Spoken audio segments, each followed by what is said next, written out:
अरे भाई सुनो सुनो, 2027 के चुनाव में एक ऐसी संभावना बा जवना के बारे में कोई खुल के बात नहीं करता। मायावती जी का प्रधानमंत्री बनने का सपना कई सच हो सकता बा। आज हम बताएंगे वो राज जो कोई नहीं बताता। तो वीडियो लास्ट तक देखना भाई, क्योंकि आखिर में हम बताएंगे एक ऐसा फॉर्मूला जवना से सब कुछ बदल सकता बा, वो मास्टर प्लान जो कोई नहीं जानता। देखो भाई, सबसे पहले समझो कि मायावती जी का असली खेल का बा। 2019 और 2022 में हार के बाद लोग समझे कि बीएसपी खत्म हो गई, लेकिन का आपको पता बा कि ये सब एक रणनीति हो सकती बा। सुनो ध्यान से, मायावती जी ने पिछले कुछ सालों में चुप्पी साध ली बा। कम रैलियां, कम भाषण, लेकिन ये चुप्पी खतरनाक बा। इस बीच वो अपनी पार्टी का पूरा ढांचा बदल रही हैं, नए लोगों को जिम्मेदारी दे रही हैं, और सबसे बड़ी बात, उनका फोकस अब सिर्फ यूपी पर नहीं बा, वो दूसरे राज्यों में भी जमीन तैयार कर रही हैं। पंजाब, बिहार, मध्य प्रदेश, हर जगह धीरे धीरे काम हो रहा बा। का पता 2027 में धमाका हो जाए। वो सीक्रेट वेपन। अब सुनो सबसे खतरनाक बात, मायावती के पास एक ऐसा वेपन बा जो किसी और नेता के पास नहीं। महिला कार्ड। भाई, 2027 तक भारत में महिला मतदाताओं की संख्या पुरुषों के बराबर या उनसे ज्यादा होगी। और मायावती एक सेल्फ मेड महिला नेता हैं, जिन्होंने बिना किसी परिवार के सपोर्ट के 4 बार सीएम की कुर्सी संभाली बा। की बात बहुत मायने रखती बा। दूसरा बड़ा हथियार, जाति जनगणना।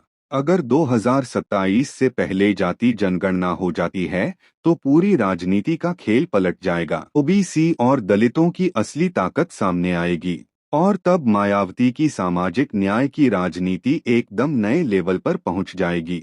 तीसरा पॉइंट, यूपी का गणित। भाई, जिसके हाथ में यूपी होता बा, उसके हाथ में दिल्ली की चाबी होती बा। अगर मायावती 2027 के यूपी चुनाव में अच्छा प्रदर्शन करती हैं, तो राष्ट्रीय स्तर पर उनकी धमक अलग ही होगी। वो खतरनाक गठबंधन। अब आता बा सबसे दिलचस्प एंगल। अगर विपक्ष में महागठबंधन बनता बा तो मायावती की क्या भूमिका होगी। सुनो ये सिनेरियो, अगर कांग्रेस, सपा, तृणमूल, डीएमके और बीएसपी मिलकर लड़े तो क्या होगा। मान लो कांग्रेस 100 सीटें लाती बा, सपा 40, तृणमूल 30, डीएमके 25 और बीएसपी 30 से 35 सीटें ले आती बा, तो भाई ऐसे में मायावती किंगमेकर बन जाती हैं। और यहीं पे ट्विस्ट बा, अगर ई गठबंधन में कोई एक नेता पर सबकी सहमति नहीं बनती तो न्यूट्रल चेहरे के रूप में मायावती का नाम आ सकता बा।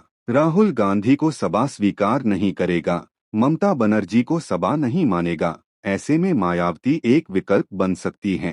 और सबसे मजेदार बात, मायावती किसी पर निर्भर नहीं रहती। उनका अपना वोट बैंक बा, अपनी पार्टी बा, तो गठबंधन में उनकी बात का वजन ज्यादा होगा। वो गेम चेंजर फैक्टर। अब बताते हैं कुछ ऐसे फैक्टर्स जो पूरा खेल बदल सकते हैं। पहला, अगर बीजेपी में अंदरूनी कलह शुरू हो जाए या 2027 तक मोदी जी की लोकप्रियता में कमी आ जाए तो विपक्ष के लिए रास्ता खुल जाएगा। दूसरा, इकोनॉमी। भाई, अगर महंगाई, बेरोजगारी बढ़ती रही तो लोग बदलाव चाहेंगे, और तब सामाजिक न्याय की राजनीति फिर से मजबूत होगी। तीसरा, सबसे खतरनाक, अगर अखिलेश यादव और मायावती में फिर से गठबंधन हो जाए। 2019 में तो चला नहीं, लेकिन अगर दोनों अपने अहंकार छोड़ दें तो यूपी में तूफान आ सकता बा। यादव प्लस जाटव यूपी में जादू।